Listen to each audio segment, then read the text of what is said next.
NCERT class 10 economics हमारा chapter 1 है development, और उसमें हम लोग क्लास नंबर 3 देखते हैं। तो एवरेज इनकम हम लोग अब देखते हैं। While averages are useful for comparison they also hide disparities. Disparities मतलब होता है differences due to unfair treatment. तो अनफेयर ट्रीटमेंट के कारण जो डिफरेंसेस होते हैं उसको डिस्पैरिटी कहते हैं। तो यहाँ पर कैसे वो हाइड करते हैं, तो एवरेज क्या होता है, एवरेज बताता है कि एक पर्सन कितना रुपया कमा रहा है, यही तो एवरेज बताता है। टोटल पॉपुलेशन को डिवाइड करते हैं तो एक पर्सन का एवरेज मतलब टोटल पॉपुलेशन से डिवाइड करते हैं टोटल इनकम को, तो एक पर्सन कितना रुपया कमा रहा है वो हमें मिल जाता है। While average income is useful for comparison, it does not tell us how this income is distributed among the people. लेकिन इंडिविजुअल पीपल के बीच में वो नहीं बताता है। जैसे NCERT में एग्जांपल दिया है कि 4 से 5 लोग मान लेते हैं एक कंट्री में रहते हैं, और सिंपल समझने के लिए, तो वहाँ पर अगर उन सब का मिला के एवरेज निकलता है, मान लेते हैं 50,000, ठीक है, पर मंथ का बात कर लेते हैं, क्योंकि जनरली पर एनम यूज़ होता है जब हम लोग कंट्री की बात करते हैं, पर मंथ हम लोग देख लेते हैं। तो पर मंथ मान लेते हैं 50,000 रुपीज़ है एवरेज। तो इसका मतलब हम लोग तो यही समझेंगे कि वो पाँचों इंसान में हर इंसान 50,000 रुपया कमाता है एवरेज में। लेकिन क्या पता अंदर जाके जब हम लोग डेप्थ में देखेंगे तो जो एक इंसान है वो बहुत ज़्यादा कमाता है, ठीक है। ऐसे टोटल इनकम क्या हो जाएगी, 50,000 50,000 50,000 50,000 50,000 मतलब 2,50,000। तो पाँचों इंसान मिलके 2,50,000 कमाए, डिवाइडेड बाय 5 मतलब 50,000 एक इंसान कमाए। लेकिन जो 50,000 हमारे पास है, हो सकता है जब हम लोग अच्छे से पर पर्सन एक पर्सन की जब हम इनकम देखें तो मान लेते हैं कोई सिर्फ 5,000 कमा रहा है, कोई 8,000 कमा रहा है, ठीक है, और कोई लाखों में कमा रहे हैं। 1-2 लोग हैं जो लाखों में कमा रहे हैं, मतलब कोई 1 लाख कमा रहा है, दूसरा भी 1,20,000 कुछ कमा रहा है, और 2-3 लोग सिर्फ 10,000 5,000 ऐसे कमा रहे हैं। पर फिर भी जब एवरेज करेंगे तो ये माना जाएगा कि 1-2 इंसान मतलब सारे इंसान 50,000 कमा रहे हैं, है ना। तो इसमें बहुत ज़्यादा डिफरेंसेस भी हो सकता है कभी कभी, और कभी कभी बहुत कम भी हो सकता है। कोई 40 कमा रहा है तो कोई 60 कमा रहा है, कोई 55 कमा रहा है, कोई 45 कमा रहा है, ऐसे करके कमा रहे हैं आमने सामने। तो ये इक्वल डिस्ट्रीब्यूशन हुआ एक तरह से, क्योंकि एग्जैक्टली तो 50 नहीं होगा, लेकिन थोड़ा इक्वल हुआ, 40 से 45 50 55 60 इस रेंज में कमा रहे हैं। पर अगर कोई लाख में कमा रहा है और कोई 10,000 15,000 में ही कमा रहा है, तो एवरेज तो यही बताएगा कि हर बार 50,000 एवरेज आ रहा है, तो पर इंसान को 50,000 कमाना चाहिए। लेकिन जब हम लोग अंदर जाके देखें तो कोई सिर्फ 10-20 हज़ार कमा रहा है, कोई 1,10,000 1,20,000 कमा रहा है। तो यही NCERT में अच्छे से बताया है कि कई बार डिफरेंसेस बहुत ही ज़्यादा हो जाते हैं, तो वो हाइड कर जाते हैं। इस डिस्पैरिटी को एवरेज हाइड कर देता है, क्योंकि वो सिर्फ इतना बताता है सब 50,000 कमा रहे हैं, ठीक है। तो while averages are useful for comparison, they also hide disparities, difference due to unequal, unfair treatment. While average income is useful for comparison, it does not tell us how this income is distributed among the people. तो उन लोगों के बीच में कैसे actually distribute हुआ, क्या equal है या नहीं है, वो एवरेज नहीं बताता है। A country with more equitable distribution of income is preferred, ठीक है। तो अगर हमारे पास 2 कंट्रीज है जिनका एवरेज सेम है, पर फिर भी हम लोग देखेंगे क्या इंडिविजुअल के मतलब जो इनकम है उसमें बहुत ज़्यादा तो डिफरेंस नहीं है ना, तो जिसमें इक्विटेबल डिस्ट्रीब्यूशन होगा उस कंट्री को प्रिफर किया जाएगा, ओके। तो यहाँ पर मैथ्स में भी जब हम लोग पढ़ते हैं स्टैटिस्टिक्स में मीन मीडियन मोड, तो उसमें भी क्वेश्चन आता है, तो अलग अलग फिर मेथड्स होते हैं कि हम लोग कैसे एवरेज के ज़्यादा नज़दीक पहुँच जाते हैं, मतलब एवरेज के अलावा भी कैसे हम लोग पता कर सकते हैं कि एक्चुअल में इंडिविजुअल का कितना है, ठीक है। तो ये सब स्टैटिस्टिक्स के क्वेश्चंस होते हैं। इकोनॉमिक्स में मैथ्स और ये सब जो अरिथमेटिक होता है और स्टैटिस्टिक्स होते हैं, ये सब का बहुत यूज़ होता है ना। तो मैथ्स इंपॉर्टेंट है, बहुत ज़्यादा डिटेल में नहीं, इंजीनियरिंग या फिर वो हायर ब्रांचेस की मैथमेटिक्स नहीं, पर फिर भी आपका अरिथमेटिक और जो स्टैटिस्टिक्स वगैरह ये सब जो बेसिक मैथ्स होती है 11-12 में, और फिर अगर आगे जाइएगा तो आगे फिर और एडवांस मैथ्स आपके इकोनॉमिक्स में धीरे धीरे आती रहती है, ठीक है। तो मैथ्स डोमेन रहता है इकोनॉमिक्स में अगर हम लोग हायर स्टडीज़ में जाते हैं। तो इनकम एंड अदर क्राइटेरिया, तो like individuals when we think of a nation और a region we may besides average. अब देखिए बिसाइड्स मतलब होता है इन एडिशन टू, एक तो बिसाइड मतलब होता है बराबर में या बगल में, लेकिन यह बिसाइड्स होता है, तो बिसाइड्स मतलब होता है इसके साथ साथ या इन एडिशन टू। तो individual when we think of a nation और a region we may besides average income, मतलब एवरेज इनकम के साथ साथ we can think of other equally important attributes. तो जैसे हमने इंसानों मतलब क्लास 1 में हमने इंसानों के लिए देखा था कि इंसान लोग को सिर्फ इनकम तो बिल्कुल बहुत ही इंपॉर्टेंट है, पर साथ में इक्वालिटी होनी चाहिए, डिस्क्रिमिनेशन नहीं होना चाहिए, और साथ में सिक्योरिटी मिलनी चाहिए, ठीक है, और ये सब चीज़ें हैं जो थोड़े इमोशनल एस्पेक्ट हैं या फिर वो इम्पॉर्टेंट एस्पेक्ट है जो फिज़िकल नहीं है, मतलब हम लोग को ऐसे मेज़र नहीं कर सकते, ठीक है। पर जो इम्पॉर्टेंट है सोसाइटी के लिए और फिर एज अ कंट्री के लिए जो चीज़ें इम्पॉर्टेंट है, तो जैसे हमने इंडिविजुअल के केस में किया था वैसे ही हम लोग कंट्री के केस में भी कर सकते हैं कि अपार्ट फ्रॉम सिर्फ इनकम, जैसे रिच कंट्री, पुअर मतलब low income country, rich country और मिडिल कंट्री जो होती है, मिडिल इनकम कंट्रीज़, उनके अलावा इनकम के अलावा कुछ और चीज़ें भी होती हैं जो एक कंट्री के डेवलपमेंट में बहुत ही इंपॉर्टेंट रोल प्ले करती हैं। तो जैसे उसमें से एक है इन्फेंट मोर्टेलिटी रेट IMR। तो the number of children that die before the age of 1 as a proportion of 1000 live children born in that particular year. तो एक पर्टिकुलर ईयर में मान लेते हैं किसी कंट्री में बच्चों का जन्म हुआ, ठीक है। तो एक साल के अंदर जितने बच्चे जीवित नहीं रह पाए, ठीक है, उसको बोलते हैं इन्फेंट मोर्टेलिटी रेट। तो ये कंट्री में अगर ज़्यादा होगी, मतलब ज़्यादा बच्चे जी नहीं पा रहे हैं एक साल के अंदर ही, है ना, तो फिर वो सही नहीं होगा, ठीक है, तो वो डेवलप नहीं मानी जाएगी अच्छे से, मतलब हेल्थ केयर फैसिलिटीज़ इन सब में कमी है, ठीक है। तो इन्फेंट मोर्टेलिटी रेट हमारी कम होनी चाहिए किसी देश की। अगला फैक्टर है लिटरेसी रेट, ठीक है, the proportion of literate population in the 7 and above age group. तो 7 या 7 से ज़्यादा साल के जो एज ग्रुप होते हैं उनमें कितने लोग लिटरेट हैं। एजुकेशन, तो एजुकेशन भी बहुत इंपॉर्टेंट है इनकम के साथ। उसके बाद है net attendance ratio, the total number of children of age group of 15 to 17 attending schools at a percentage of total number of children in the same age group. तो 15 से 17 के एज ग्रुप में कितने लोग हैं जो स्कूल को attend कर पा रहे हैं, ठीक है। तो आगे, क्योंकि वही बेस है, एजुकेशन ही बेस है, वो आगे चल के फिर डेवलपमेंट में हिस्सा लेंगे। तो जो बेस है वो स्ट्रॉन्ग बहुत होना चाहिए। तो नेट अटेंडेंस रेशियो क्या है, तो अपार्ट फ्रॉम सिर्फ इनकम, ये सब भी कुछ चीज़ें हैं जो फिर कंसिडर की गई है ना। फिर अगला देखते हैं पब्लिक फैसिलिटीज़। जैसे अगर इन्फेंट मोर्टेलिटी रेट ज़्यादा है तो हम समझ जाएंगे पब्लिक फैसिलिटीज़ में, हेल्थ केयर फैसिलिटीज़ में यहाँ पर कुछ दिक्कतें हैं। तो money can not buy all the goods and services that we need to live well. तो मनी हर चीज़ नहीं खरीद सकती है, बहुत सारी चीज़ें खरीद सकती हैं, ठीक है, फैसिलिटीज़ दे सकती हैं, पर फिर भी हर चीज़ खरीद पाना बहुत मुश्किल है। Hence, income by itself is not a completely adequate indicator of material goods and services that citizens are able to use, ठीक है। तो सिर्फ जो सर्विसेज या गुड्स हैं सिर्फ इनकम से नहीं खरीदी जा सकती हैं। तो सिर्फ इनकम अकेला फैक्टर नहीं है जो ये बताता है डेवलपमेंट या फिर कितना डेवलप्ड है कोई स्टेट या फिर कोई रीजन या फिर कोई कंट्री, ठीक है। तो यहाँ पर हम लोग कुछ एग्जांपल्स देखते हैं। जैसे money can not buy a pollution free environment. तो मनी पॉल्यूशन फ्री एनवायरनमेंट नहीं खरीद सकता है, ठीक है, क्योंकि कई जगह हम लोग देखते हैं कि वहाँ पर पैसा है लेकिन वहाँ पर इन्वायरमेंट जो है पॉल्यूशन बहुत ज़्यादा है, ठीक है। तो हम लोग सिर्फ मनी से पॉल्यूशन फ्री इन्वायरमेंट नहीं खरीद सकते, ठीक है। हम लोग मनी से चेंज कर सकते हैं अपनी जगह, लेकिन फिर अलग फैसिलिटीज़ पे फ़र्क पड़ सकता है कि इंडस्ट्रीज़, ऑफिस हो सकता है उस जगह उतनी ना हो, और जिस जगह है जहाँ पर हमारा काम है वहाँ पर पॉल्यूशन से थोड़ा नहीं है, तो हमें थोड़ा कॉम्प्रोमाइज़ करना पड़ता है। तो सिर्फ मनी से हम लोग पॉल्यूशन फ्री इन्वायरमेंट कहीं पर नहीं खरीद सकते हैं। Getting unadulterated medicines unless we can afford to shift to a community that already has all things। तो जैसे जो अनएडल्टरेटेड मतलब कुछ मिलावट, तो बिना मिलावट की चीज़ें जनरली हम लोग मनी से नहीं खरीद सकते। जो चीज़ें हम लोग खरीदते हैं जनरली उनमें मिलावट होती ही होती है, ठीक है। तो अगर हमें ऐसा करना है तो फिर हमें कम्युनिटी से बात करना होगा और कुछ और स्टेप्स लेने होंगे अपार्ट फ्रॉम सिर्फ मनी, ठीक है। कुछ और स्टेप्स लेने होंगे, टुगेदर आना होगा, मीटिंग करनी होगी, कोलैबोरेशन इंपॉर्टेंट है, तो फिर हम लोग आगे बढ़ सकते हैं अपनी फैसिलिटीज़ को लेने में, ठीक है। तो मनी के साथ साथ और भी चीज़ें इंपॉर्टेंट है, ये हम समझ रहे हैं।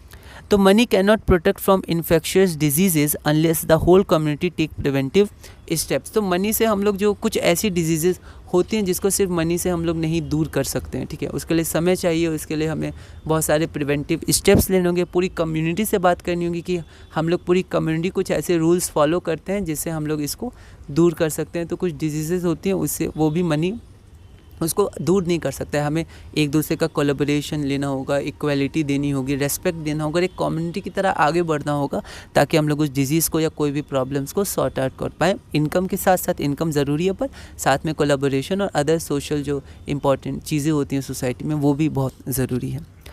तो many of the important things in life For many of the important things in life, the best way, also the cheapest way, is to provide these goods and services collectively. तो ये सब जो चीज़ें होती हैं वो एक इंडिविजुअल अपनी मनी से या कुछ लोग अपनी मनी से ख़रीद पाना मुश्किल है, वो नहीं हो पाता है, ठीक है। तो क्या होता है कि एक सबसे ईजी तरीका और सबसे चीपेस्ट तरीका ये है कि हम लोग इसको बांट दें, शेयर कर लें, ठीक है। हम लोग सब अपना थोड़ा थोड़ा कंट्रीब्यूशन देके एक ऐसी सोसाइटी या कम्युनिटी में कुछ फैसिलिटीज़ करें, ठीक है, या गवर्नमेंट की हेल्प लें। तो ऐसे करके हम लोग फिर अपना आगे बढ़ सकते हैं। तो यही पब्लिक फैसिलिटीज़ होती हैं जो प्रोवाइड की जाती हैं सबके लिए, ठीक है। तो वही चीज़ें हैं पब्लिक फैसिलिटीज़। तो it is the cheapest and the easiest way, और ये एक अच्छा तरीका भी है to provide this goods and services. जो चीज़ हमें चाहिए कलेक्टिवली वो हम प्रोवाइड कर सकें। अब यहाँ पर जैसे कंपैरिजन हुआ है हरियाणा में, हरियाणा में और केरला में है, और एक शायद बिहार में है, कब आप देख लीजिएगा। इन तीनों स्टेट्स के बीच में कंपैरिजन हुआ है और समझाया गया है इस कॉन्सेप्ट को कि जैसे कंट्री में होता है वैसे स्टेट्स में भी डेवलपमेंट होता है, उसकी भी रिपोर्ट्स होती हैं। तो Kerala has a low infant mortality rate. यहाँ पर लोग देखते हैं, तो यहाँ पर पहले एनसीईआरटी आप पढ़िएगा तो वहाँ बताया गया था कि जो हरियाणा है वहाँ पर जो एवरेज इनकम है या जो इनकम का कंपैरिजन है वो केरला से ज़्यादा है। लेकिन और भी एस्पेक्ट हैं जिसमें केरला ज़्यादा आगे है as compare to other state जो वहाँ कंपेयर हुआ है। तो Kerala has a low infant mortality rate. तो केरला में लो इन्फेंट मोर्टेलिटी रेट है because it has adequate provision of basic health and education facility. तो उसके पास प्रोविजंस जो बेसिक हेल्थ केयर फैसिलिटीज़ है, पब्लिक फैसिलिटीज़ है, वो ज़्यादा स्ट्रॉन्ग है केरला में। Similarly in some states the public distribution system, जिसे पीडीएस कहते हैं, फंक्शंस वेल, तो वो अच्छे से फंक्शन करता है। Health and nutritional status of people of such states is certainly likely to be better. तो अगर हेल्थ केयर फैसिलिटीज़ स्ट्रॉन्ग है, पब्लिक फैसिलिटीज़ स्ट्रॉन्ग है, तो बिल्कुल हम लोग मतलब ये अनुमान लगा सकते हैं कि वहाँ पर जो डेवलपमेंट होगा वो ज़्यादा होगा, है ना। और जो स्टेट होगा या स्टेटस होगा उस स्टेट का वो लाइकली टू बी बेटर, वो ज़्यादा अच्छा होगा as compare to other states. तो बीएमआई अब क्या होता है, बॉडी मास इंडेक्स होता है। तो इसके बारे में कुछ चीज़ें दी गई हैं। तो one of the way to find if a person is properly nourish, तो अच्छे से नरिशमेंट है, अंडर नरिश या अंडर डेवलप्ड कोई पर्सन नहीं है, ठीक है। तो वो कैसे हम लोग पता लगा सकते हैं, बीएमआई से। तो बीएमआई एक वैल्यू होती है तो जिसमें हम लोग हाइट को और वेट को मेजर करते हैं। तो एक वैल्यू निकल के आती है। तो वेट होता है केजी और हाइट होता है मीटर में, ठीक है। तो मीटर का स्क्वायर, ठीक है। तो ये बीएमआई वैल्यू होती है। तो फिर इसका जो वैल्यू आती है फिर एक टेबल है कि इतने एज ग्रुप में आपका बीएमआई वैल्यू इतना होना चाहिए। तो उसके हिसाब से फिर बताया जाता है कि हम लोग अंडर नरिश्ड हैं या डेवलप्ड हैं या सही हैं, ठीक है। तो ये बीएमआई होता है। आगे हम लोग देखते हैं ह्यूमन डेवलपमेंट रिपोर्ट, ठीक है। तो सिर्फ इनकम के साथ साथ हमने देखा और भी चीज़ें इंपॉर्टेंट होती हैं। तो health and education indicators have come to be widely used along with income as a measure of development. तो इनकम तो इंपॉर्टेंट है ही, उसको तो मेजर किया ही जाएगा, लेकिन साथ में हेल्थ फैसिलिटीज़, एजुकेशन फैसिलिटीज़, ये सब भी इंपॉर्टेंट है। Human Development Report published by UNDP, UNDP होता है United Nation Development Programme, compares countries based on the education levels of the people, their health status and per capita income. तो जो world bank है वो world bank सिर्फ पर capita income के अनुसार कंपेयर करता है, लेकिन जो यूएनडीपी है वो पर कैपिटा इनकम के साथ साथ और भी चीज़ें जैसे एजुकेशन लेवल्स और हेल्थ स्टेटस, लाइफ एक्सपेक्टेंसी, इन सब को भी ध्यान में रख के रिपोर्ट बनाता है और कंपेयर करता है कंट्रीज़ को। तो एचडीआई होता है Human development index. Life expectancy, अब कुछ वर्ड्स हम लोग देखते हैं। लाइफ एक्सपेक्टेंसी क्या होता है, life expectancy at birth denotes average expected length of life of a person at the time of birth. तो एक इंसान कितना जी पाएगा, एक्सपेक्टेंसी, ठीक है, वो लाइफ एक्सपेक्टेंसी होती है। अगला हम लोग देखते हैं सस्टेनेबिलिटी ऑफ डेवलपमेंट। तो हमें रिसोर्सेज के बारे में थोड़ा सा पढ़ना है। ज्योग्राफी में हमने देखा था रिसोर्सेज एंड डेवलपमेंट, पर इसमें हम लोग को कुछ और पढ़ना है। तो जैसे सस्टेनेबिलिटी ऑफ डेवलपमेंट, तो ग्राउंड वाटर इन इंडिया, तो यहाँ पर हम लोग देखते हैं ground water is under serious threat of over use in many parts of the country. Ground water क्या होता है, रेन्यूएबल रिसोर्स। 2025 में और पहले भी ये क्वेश्चंस आ चुके हैं, ठीक है, तो आपको ध्यान रखना है। तो ग्राउंड वाटर एक रेन्यूएबल रिसोर्स होते हैं। रेन्यूएबल रिसोर्स होते हैं जो नेचर उनको रिप्लेनिश कर देते हैं, मतलब दोबारा बना देते हैं। सॉइल हो गया, ग्राउंड वाटर हो गया, लेकिन इनका समय बहुत ही ज़्यादा होता है, ठीक है। तो इनका समय इतना ज़्यादा होता है कि इनको हम लोग वेस्ट नहीं कर सकते, बस इसलिए क्योंकि नेचर इनको दोबारा फॉर्म कर देगा, क्योंकि इनका समय बहुत ज़्यादा लगता है, ठीक है। जितना जल्दी हम लोग वेस्ट करते हैं उतना जल्दी नेचर रिप्लेनिश नहीं कर पाता है, बहुत ही ज़्यादा समय लेता है, ठीक है। तो ग्राउंड वाटर वैसे तो रेन्यूएबल रिसोर्स होता है क्योंकि it is replenish by nature as in the case of crops and plants, ठीक है। तो क्या करते हैं, नेचर इसको रिप्लेनिश कर देता है, इसको धीरे धीरे, मतलब ग्राउंड वाटर से हम पानी लेंगे तो वाटर लेवल कम होगा, तो रेन के द्वारा वाटर लेवल फिर बढ़ जाता है। लेकिन इसका भी ओवर यूज़ हो सकता है। हाउएवर ग्राउंड वाटर में be over used, renewable resources भी ओवर यूज़ हो सकते हैं। For example in case of ground water, if we use more than what is being replenished by rain, then we would be over using this resource. तो जितना rain ground water के level को बढ़ा रहा है, हम लोग उससे बहुत ज़्यादा यूज़ कर रहे हैं, ठीक है।